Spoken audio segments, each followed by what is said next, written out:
I was diagnosed with fibro, I think in 2008.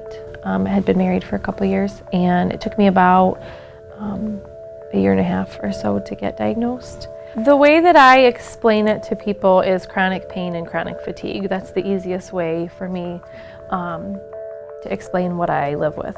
The thing about fibromyalgia is it's a syndrome. You can't take a test for it. It's a collection of symptoms, which is very much what ends up being frustrating. You go through so many emotions, except for happiness really at that time, because you feel like, at the time I was diagnosed, there were still doctors that didn't believe it was, and there might still be, I don't know, but didn't believe it was a real condition. Really? Because this feels like a real thing to me. And every doctor's appointment going, hoping that it's actually this something else so that you aren't stuck with this imaginary diagnosis that some people don't even believe is real and that you can't really do that much about. At the time, I thought. And we had always treated fibro, but it was within our chronic pain program, and realized that they wanted something different and unique too. Like, they tend to be a little bit more deconditioned because of how much they get slowed down because of their pain, because everything hurts and moving, and pain is all over your body. It's not like it's in one place or the other, so everything gets restricted. Exercise is a major component. The other thing that we really emphasize is looking at biofeedback and relaxation training, because people with fibromyalgia tend to feel things more intensely, not only their pain, but they can also be more sensitive physically in that way. So when you get agitated, when you get more excited, your physiological system goes up, you become even more sensitive. So learning how to relax with the help of relaxation strategies, mindfulness, biofeedback, which are machines that we can attach to and actually measure what your physiological intensity is, so you can watch it come down. By learning how to do that, you can improve sleep, improve rest, and decrease your pain sensitivity. I have a physical therapist, Mike. My occupational therapist, Linda, and Amy is my counselor. You want to let the body weight do the work. She's got to keep her shoulder down and keep her elbow in. Otherwise, you see them doing this sometimes as they get more tired. So you got to remind them, but she did really good. And you're up 28%, and I raised it a pound.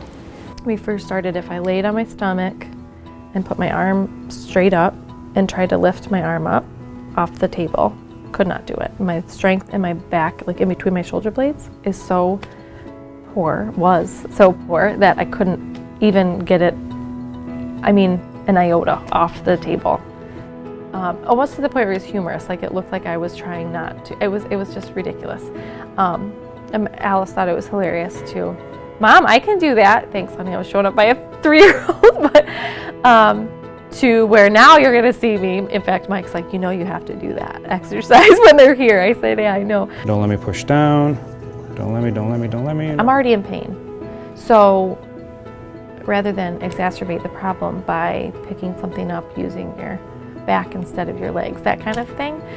So when I drive, I hold the steering wheel at the bottom so it keeps my shoulders down. Instead of doing this and my shoulders go up, which makes my neck hurt. So again, I'm already going to be in pain. That's a given. I've accepted that, okay? So what can we do then to alleviate what other pain is there that's caused by muscle weakness or muscle fatigue or strain? If anybody said, would you do this again? In a heartbeat, I would do it again. I wasn't living. I was just getting by.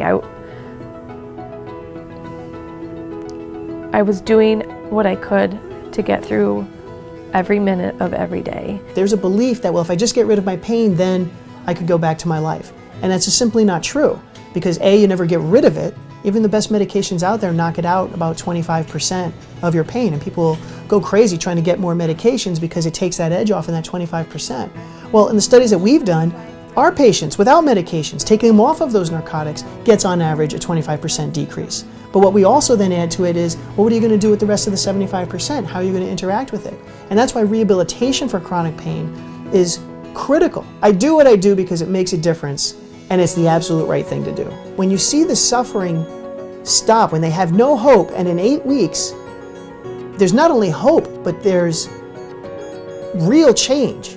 There's no better job in the world to do this. Again, on average, 10 years of misery and suffering, and in 2 months, which sounds like a long time, and it's through a ton of hard work on their part, but the strength that our patients have inside of them to be able to learn how to get control again and live the life that they always wanted to live, it's a great job. The exercises and the work and everything has been really, really great. I'm in less pain than I ever have been since since all of this started. I'm in less pain, but I'm still in pain. The pain has not gone away. I'm not here to say like I can be pain-free. I'm not, but I'm okay with the pain I have.